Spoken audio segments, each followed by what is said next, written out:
I accept my party's nomination to run and serve as the next Vice President of the United States of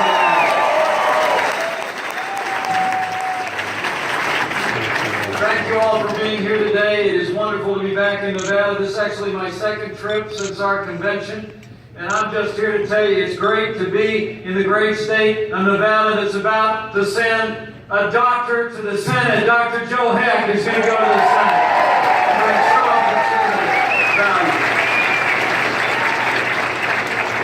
I got to tell you, I appreciate that introduction by Michael so much. Appreciate his leadership. And can I give it up for Wayne Allen Root, who turned out to so many people.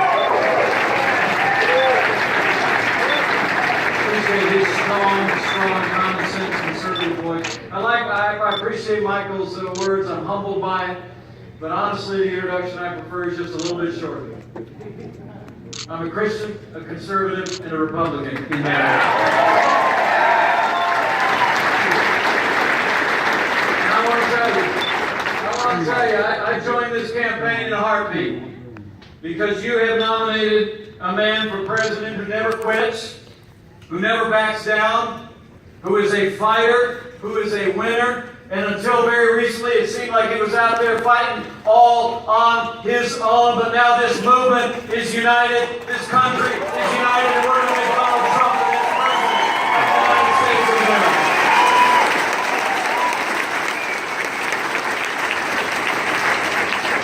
You know, Donald Trump, the way I like to put it is, having spent some time around this good man, because Donald Trump just gets it, right? I mean, he understands the hopes and aspirations and frustrations of the American people more than any other leader on the national stage since a president from California by the name of Reagan. He's a genuine article, isn't he? Distinctly American. He drives a lot of those people over in Europe just crazy. And he's a doer.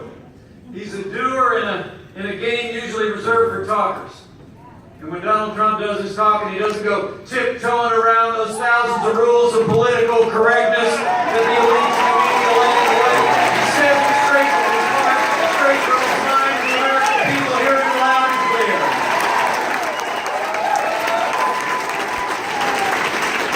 You know, the funny thing is, the party in power didn't seem to know what to do with this guy. We do! And of course, I'm talking about the media now, right? But I mean, think about it. You know, the Democrats and the media, I mean, they kind of throw everything at him every day. I got to turn the TV on with a stick anymore. Did you get that one back there? I got that. I mean, you really kind of do, you know. I mean, it really is amazing. I mean, but they all keep telling each other the usual methods of work. This now, this issue, now we got this. They go chasing after semantics over substance. Then they turn on the TV the next morning, and Donald Trump is still standing strong, talking about the issues the American people care about and fighting every day to make America great again, and he's going to do it.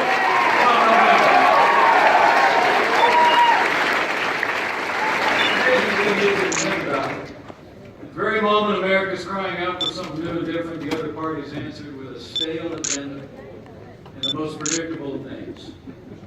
I mean, you know, people in this country, here in Nevada, back in my home state of Indiana, I mean, we're restless for change, right? We're tired of the same old, failed leadership that, frankly, we've been getting from both political parties for far too long. The American people long for government as good as our people, and yet the other party has literally nominated somebody who personifies the failed establishment in Washington, D.C. I mean, this choice could not be more clear.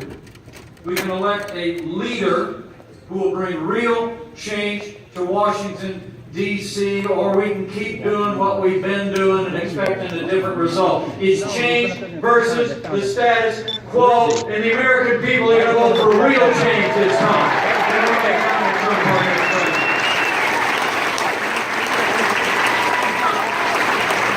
The secret behind this guy is Donald Trump has never forgotten the men and women who built this country, who work with their hands. People who grow the food, work the fields, build the roads and bridges, tend to our sick, teach our kids.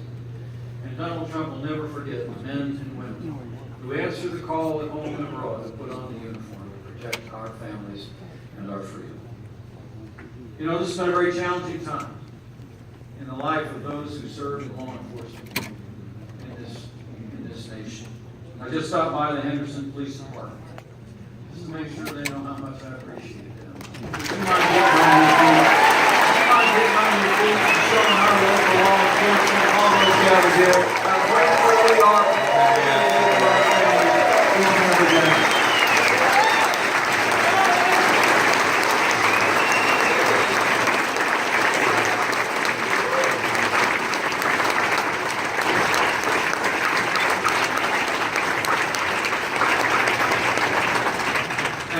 Thank you for that. You know, last night outside Milwaukee, Donald Trump gave a very important speech. I recommend it to you. He spoke a word of gratitude to law enforcement officers across this country during this very difficult time. He alluded to the violence, the riots, and the destruction that had just taken place in Milwaukee this last weekend for a night or two. He called it right, not just an assault on businesses and individuals in that community, but, quote, an assault on the right of all citizens to live in security and peace. What he said last night, though, that meant the most to me, I called him up right after he jumped back in the car, and I told him it was an important speech, one that needed to be said for a long time. Yes, we need more law enforcement, more community engagement, more effective policing all across this country, and Donald Trump's going to be a law and order president.